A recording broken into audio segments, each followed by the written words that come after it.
Luigi, who I've got to know over the last 5 years and has become a friend, really, has a lot of the same interests and themes in terms of how they practice in St. Thomas's and so on. And we often have some good discussions about how you should ventilate patients. So he's going to take my concepts a bit further and show you perhaps what we need to be thinking about next.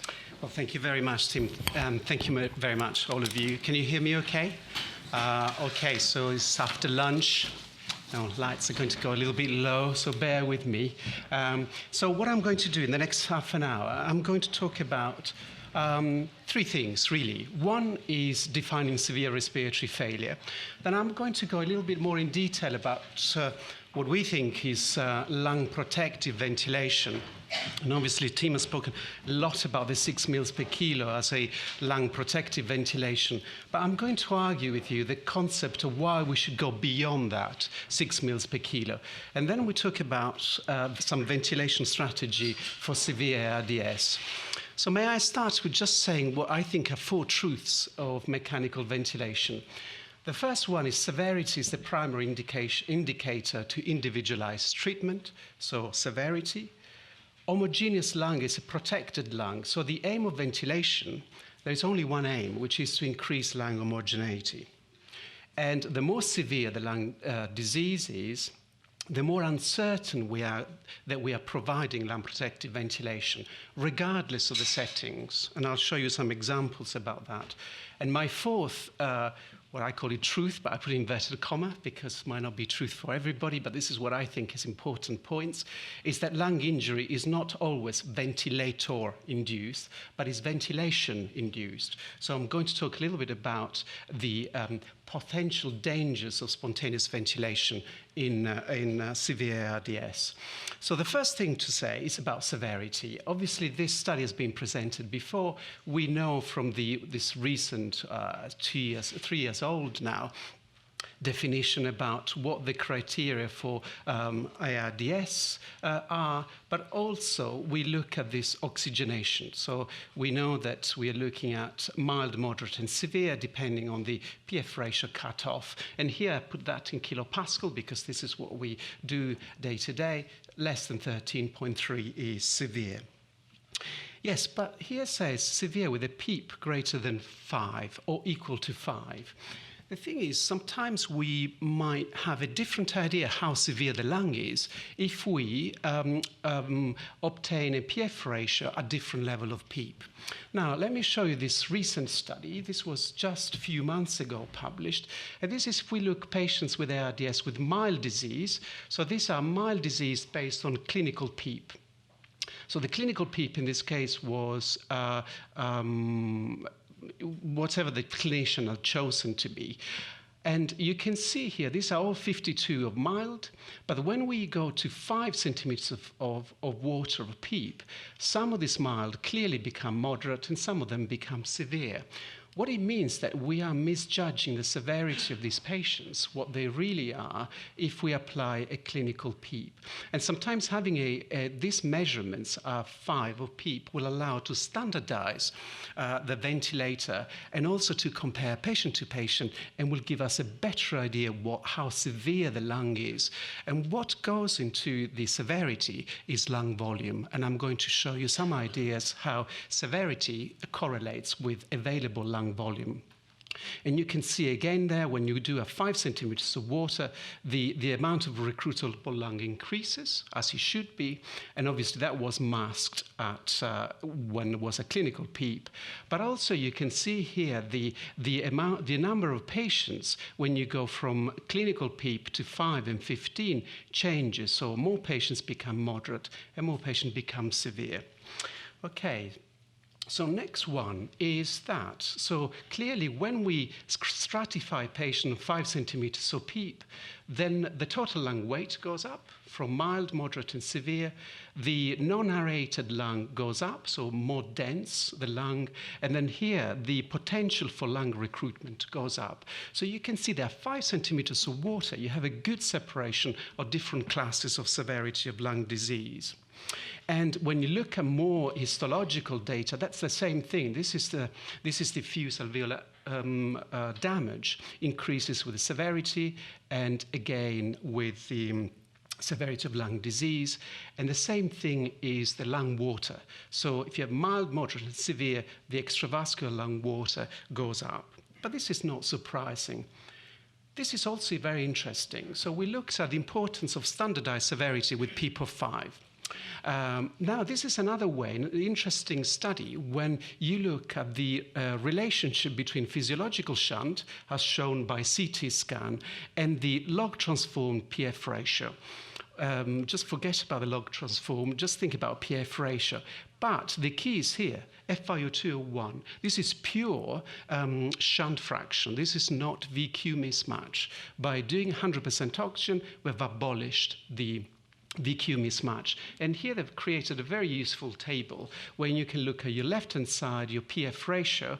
This is the shunt predicted by CT scan, and this is what they think will correspond. So a severe patient will have a shunt between 36 and 66%.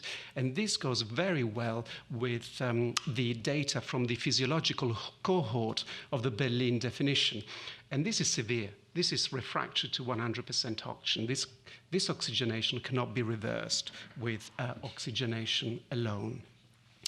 So the question is, okay, P5, 100% FiO2, moderate, severe, does it matter? Is it just an academic point I'm trying to make here?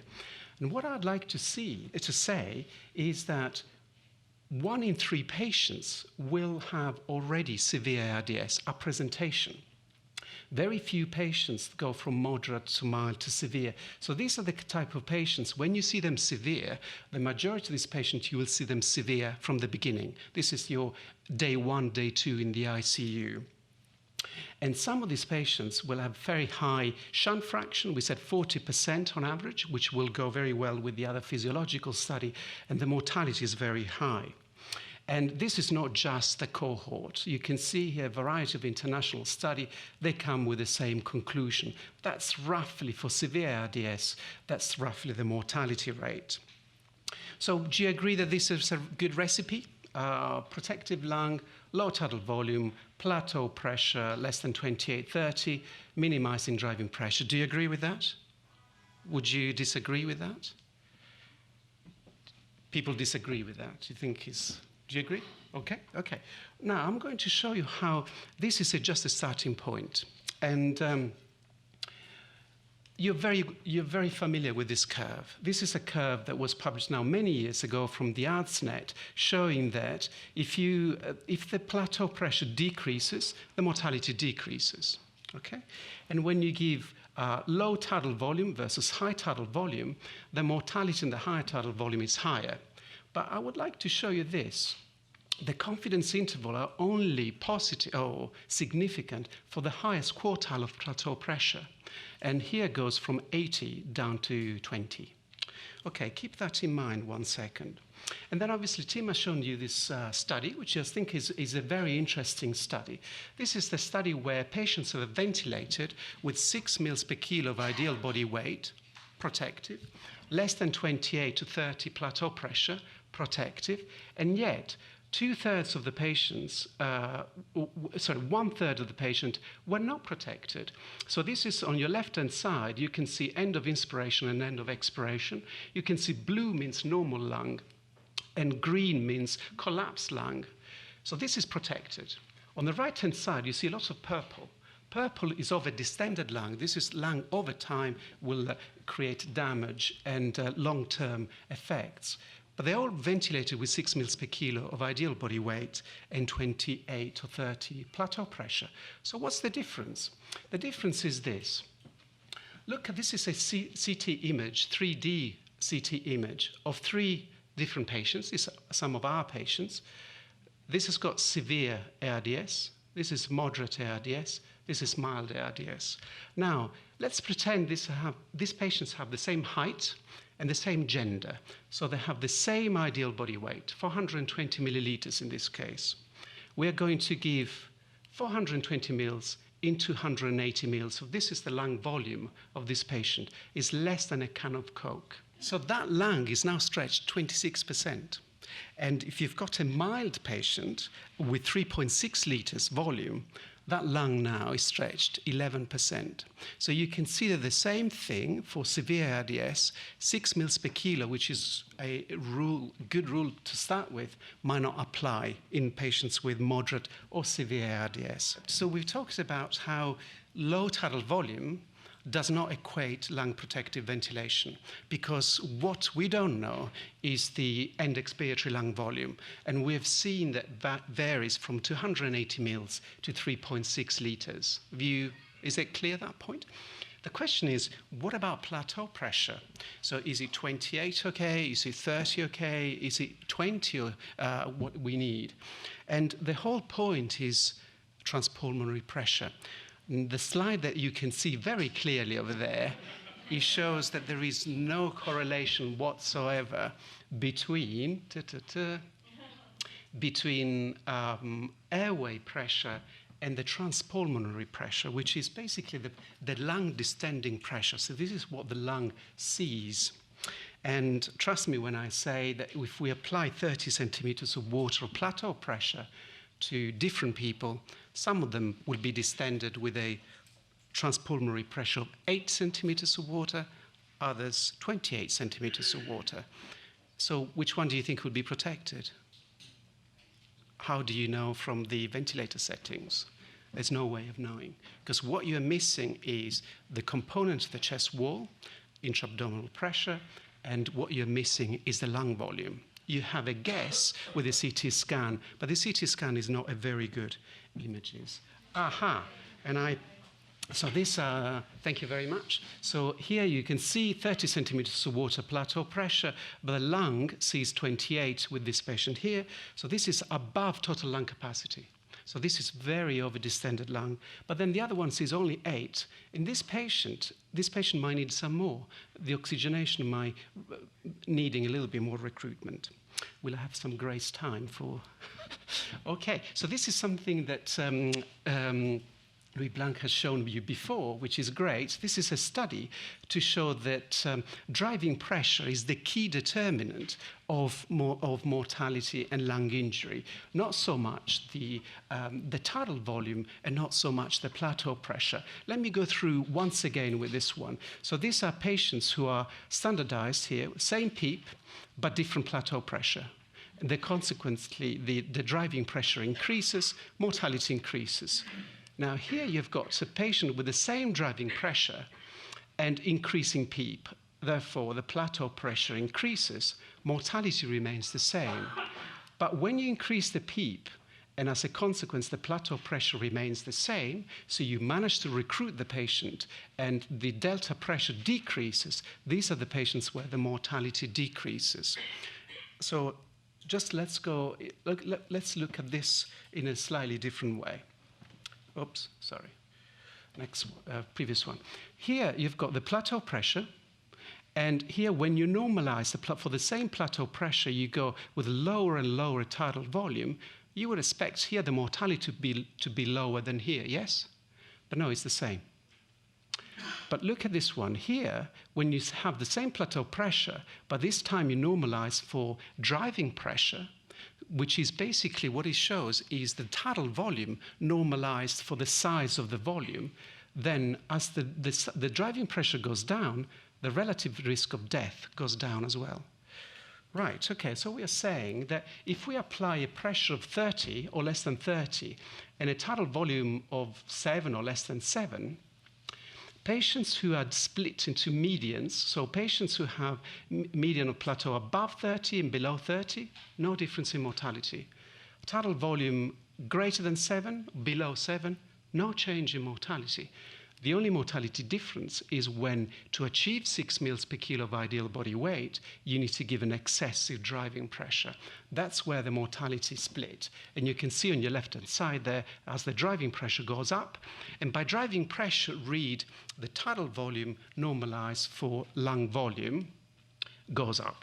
Okay, so... And these are our own data, which basically shows that patients who have low recruitability, they get referred to us already on very high driving pressure. And you can see that when the recruitability is high, you'll be able to go up on the PEEP because your driving pressure, despite being high, you still control for the plateau pressure. Now, so the first thing is severity. We've looked at severity. Now, the second and third point I want to make is about lung homogeneity. Now, you will agree with me that that's a very heterogeneous lung. So there is a lung that is quite consolidated. Some of them in purple is over distended. But what is important is the heterogeneity depends, well, is proportional to the lung severity. Mild disease is homogeneous, tends to be. You can see over there on the left-hand side. More severe lung disease, they're more heterogeneous. So the higher the tidal volume here, even if they are considered protective, the higher the damage is going to be. Okay, now my fourth point is the ventilation, or is it ventilator-induced lung injury or ventilation-induced lung injury? I'd like you to think about some iceberg analogy. So when you set the plateau pressure, what you're setting is only what you can see, the pressure that you can see above the water. What you don't see is what the pressure that the patient generates, i.e. the pleural pressure. But the lung, unfortunately, sees the whole of it, which is the transpulmonary pressure. And that's why when the patient is spontaneously breathing, this is the airway pressure, you see no difference between these two airways, but this is the esophageal pressure. So this is the negative pressure the patient is generating in order to trigger the vent. And you can see that there is a big difference between these two breaths. And when we look at this particular one here. Now, follow me 1 second. Look, this is flow at the top, this is volume, and this is pressure. So when you set your plateau pressure, would you agree that these breaths have all the same plateau pressure? Roughly, give or take 1 centimeter of water. And here, the patient is not breathing all the time. So here is no breathing, no esophageal, here is breathing. Now look at this. This is a transpulmonary pressure of 20, so this is all what the ventilator is delivering. But here now, the patient is taking some breaths, so you are adding this negative to the positive. Now the transpulmonary pressure is 37, so now you have protective, injurious.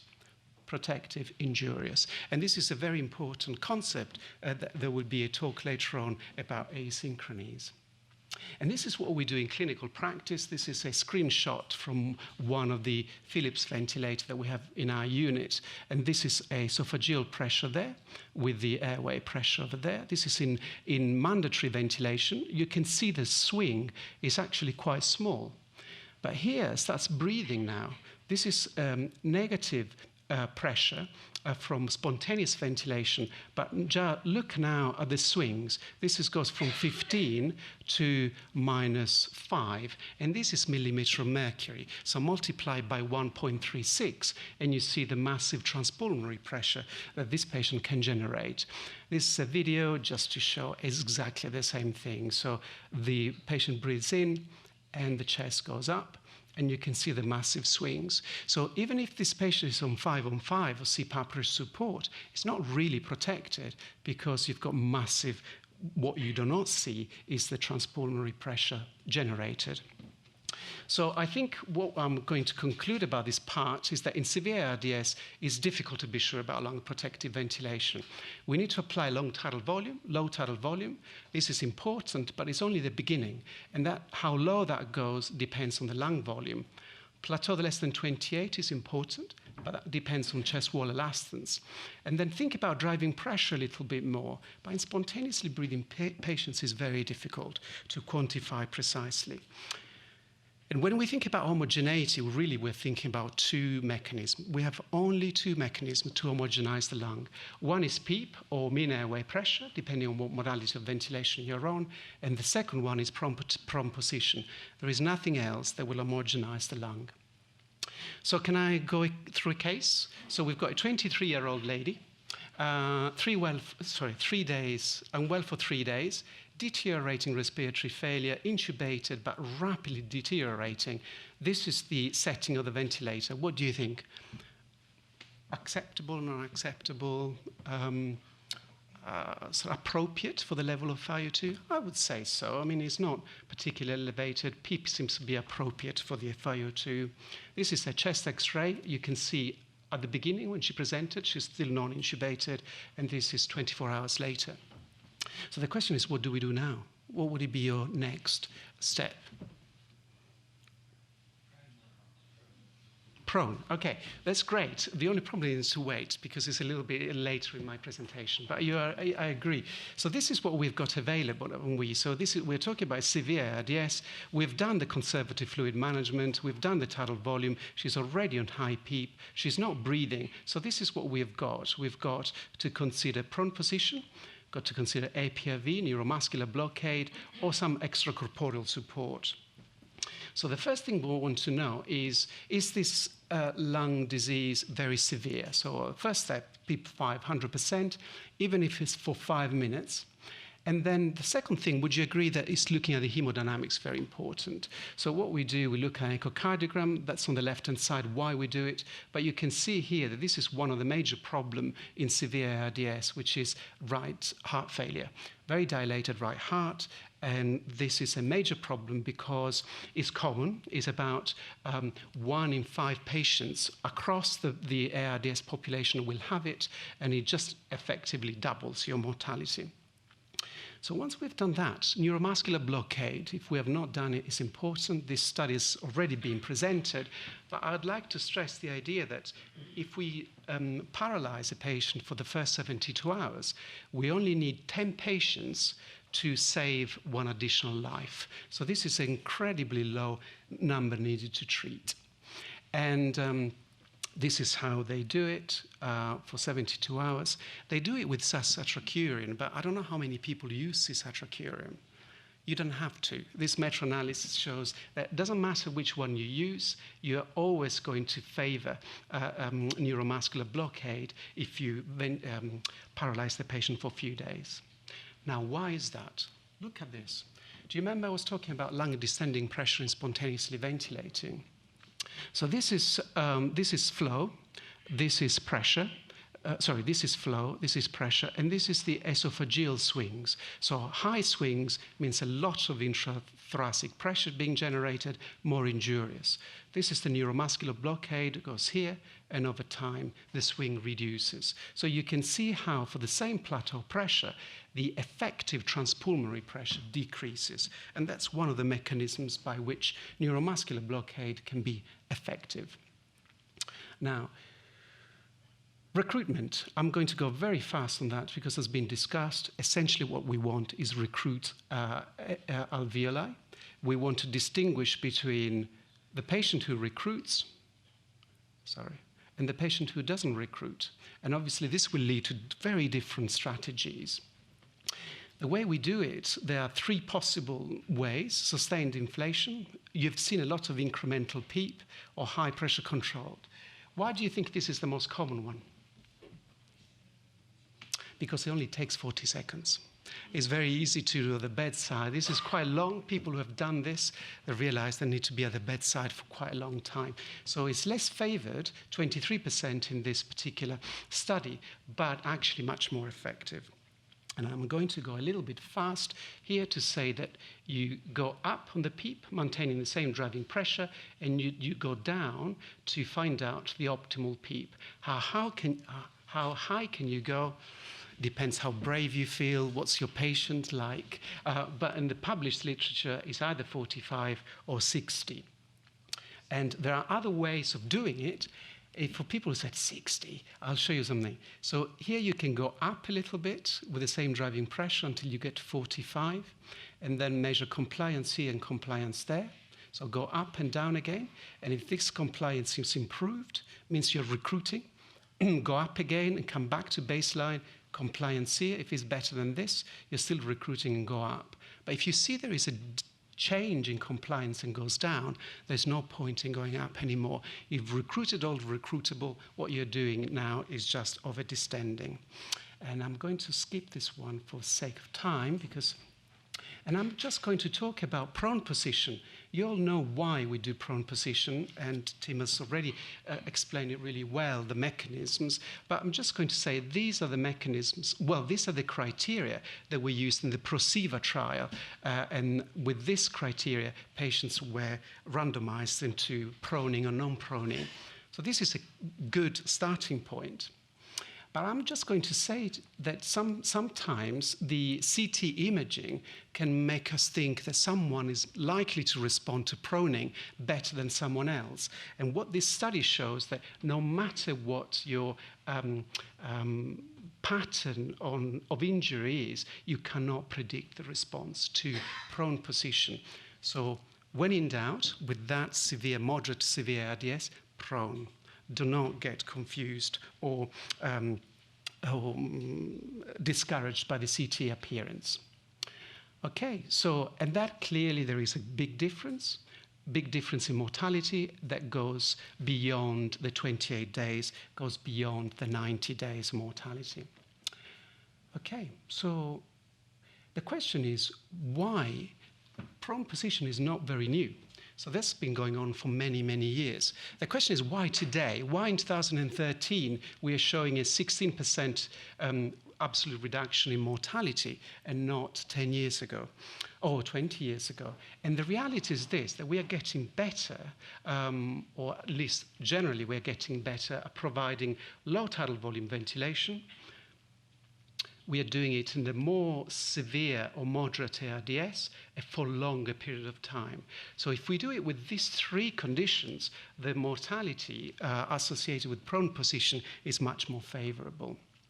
So 2/3 of the patients improve, especially if you can co-deliver it with low lung protective ventilation. And here your number needed to treat is 11. Again, very low. It's also very satisfying. You can see this is a patient has not responded to recruitment, 100% oxygen, APRV, and what he needed is prone position. This is a very high sort of gentleman not really responding to normal recruitment. Okay, so PIP optimization.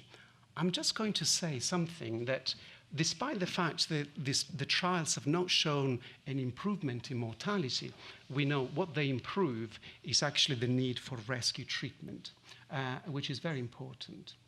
And how have I got some extra bonus time, or shall I skip through? Okay. And the importance of the PEEP is so much that even in this is a scoring system for response to ECMO, the way patients have been ventilated pre-ECMO is an important factor to give mortality, so for a mortality outcome. So the lower the PEEP, the higher the mortality post-ECMO. So this is quite important. There are different ways of doing it. We've seen the compliance curve. This is going up and this is coming down on the PEEP. We can choose the PEEP with the best compliance.